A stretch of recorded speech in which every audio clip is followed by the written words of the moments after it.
In section 4.5a, we are looking at graphing y equals the sine of theta or y equals the sine of x.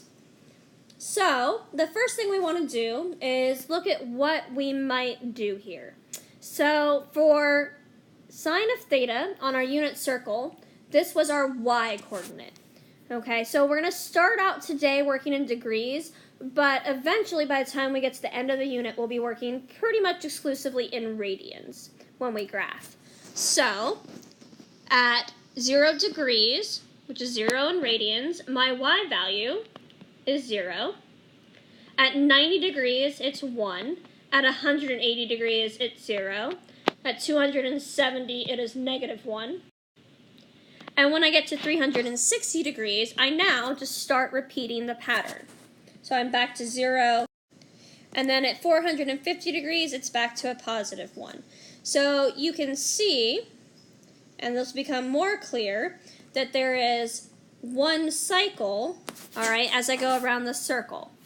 So first we're going to look at 45 degrees, all right, and my y value there is root 2 over 2, which is approximately 0.7, all right, and that is the same at 135 degrees. At 225 degrees, it is the same value, the same magnitude, but it is negative, because we're now in quadrant 3. And then the same thing in quadrant 4, my y value is negative. At 405 degrees, this is coterminal with 45 degrees, so I am back to positive. So you can see there is one cycle of values, and that takes 360 degrees or 2 pi radians. So that is called the period of this function. This is something that's going to repeat no matter how many times we go around the circle. If we're looking at that y value, it's just going to keep going in that pattern to infinity, all right, as x goes positive and as x goes negative. So when we graph this function, all right, before we've done any transformations, which we'll get to, our parent function is y equals sine of theta. So I have 2 pi for a period, and I need to figure out how to label my x-axis, or in this case, theta, but we can think of it as x. Now, every quarter of a period, there's a key point that we're going to use to graph this.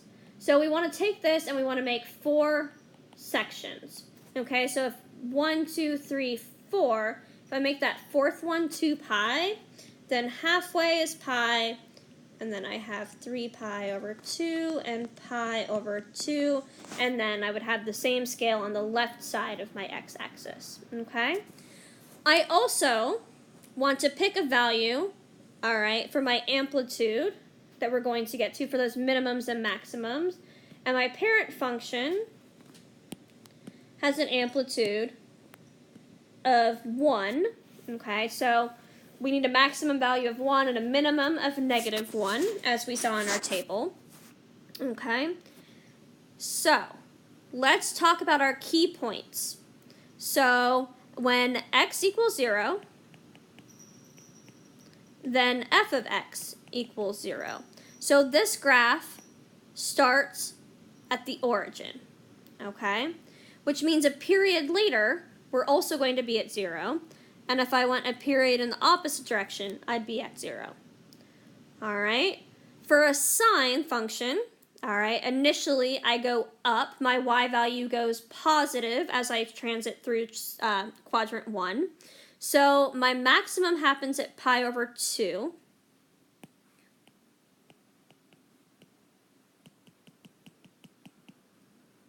And so that's f of x equals 1. All right, and then I have a minimum at x equals 3 pi over 2, and that's where f of x equals negative 1. I also have a 0 that is going to be halfway through my period, okay? So when I do these, I usually start with my origin. I go 1 period to the right, and then I pick a point in the middle, so exactly in the middle, and that's going to be another 0 if I'm looking at my sine function. All right, and unless I have a reflection vertically, all right, between my first two zeros I have a maximum, and then I have a minimum between my second one and the start of the next period. So I now have a pattern that looks like this. So that is one period of the sine function. All right, and that would be the same over here. If I'm going to go look from negative 2 pi to 0, then I'm going to pick my first one, and then the end is already there. I'm going to have a 0 halfway in between. I have a maximum on the left side and a minimum on the right side. And so I can sketch that in.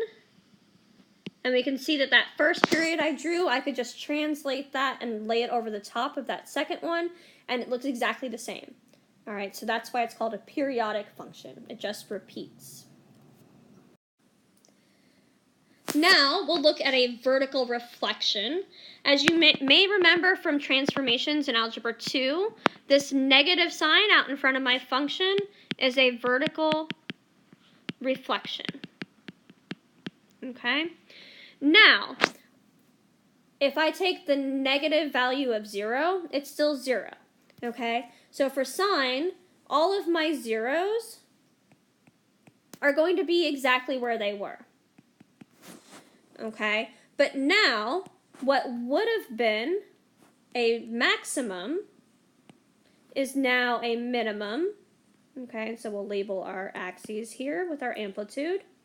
Okay, and then, all right, what would have been a minimum is now a maximum. And so I still have the same general shape, but it's now been reflected about the x-axis. All right. So, again, here, my period is 2 pi, and I've mentioned it a couple of times, but my amplitude is the distance between my maximum to the middle, to the 0. Okay, so that is called the amplitude. And even when eventually we have vertical translations, that's still going to be from the maximum to the middle, and then from the middle to the minimum. So that is also my amplitude. Okay. So let's look at what happens when that amplitude is no longer 1.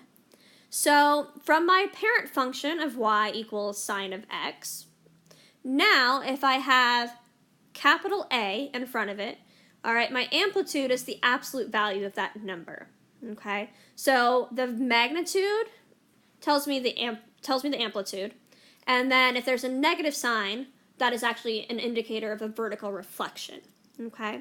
So if y equals 1/2 sine of x, my amplitude is now 1/2, all right? So now our x-axis is in degrees, all right? But remember, 360 degrees equals 2 pi, so that's how long a period is going to take. So if I have a 0 there, I'll have one a full period later and halfway. And then at 90 degrees, I would have had a maximum at 1, but if I multiply 1 by 1/2, all right, you can see that my maximum is now only half as far away from the x-axis. Same thing with my minimum. It's now going to go down only 1/2. And so I have a vertical stretch or compression. All right, and the same thing would happen, all right, if I have another period shown in the negative direction. And hopefully your sketches are better than me on the iPad. In our next example, all right, A is 2, so we're going to have an amplitude of 2, and then this negative sign tells me that there is a vertical reflection, okay?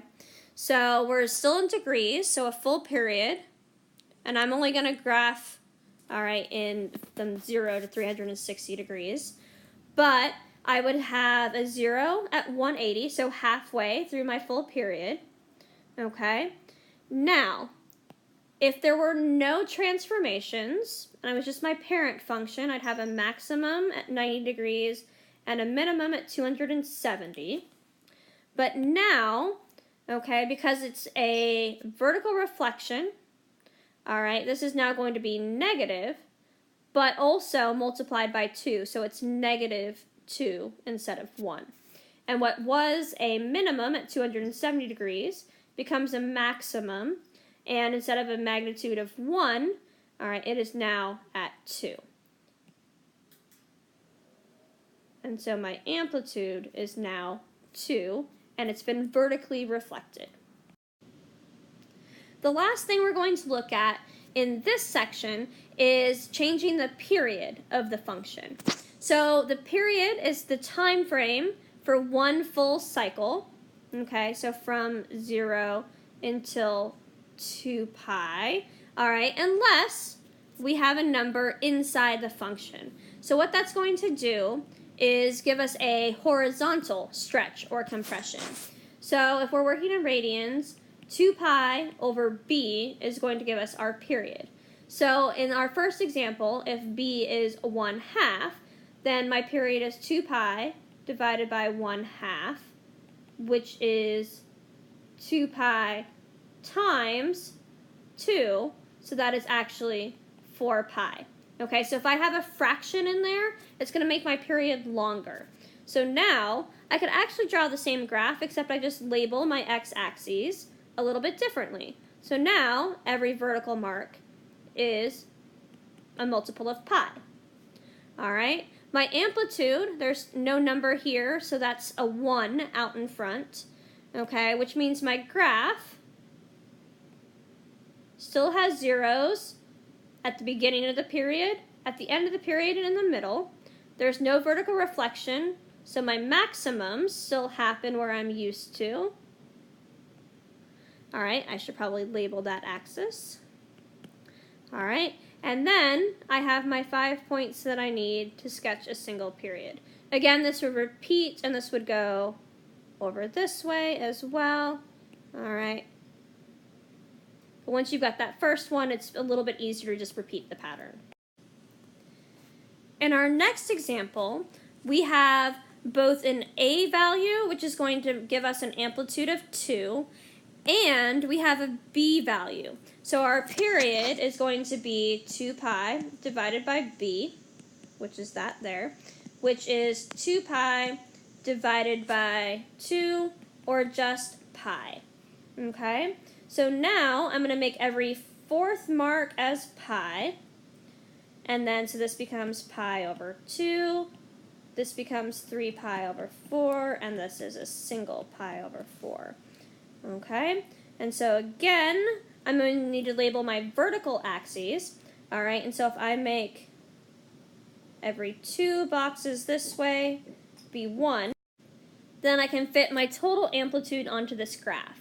All right, if you're given boxes to label, you'll want to make sure that you label both x and y, and that you can fit an entire period if you can, and your full amplitude.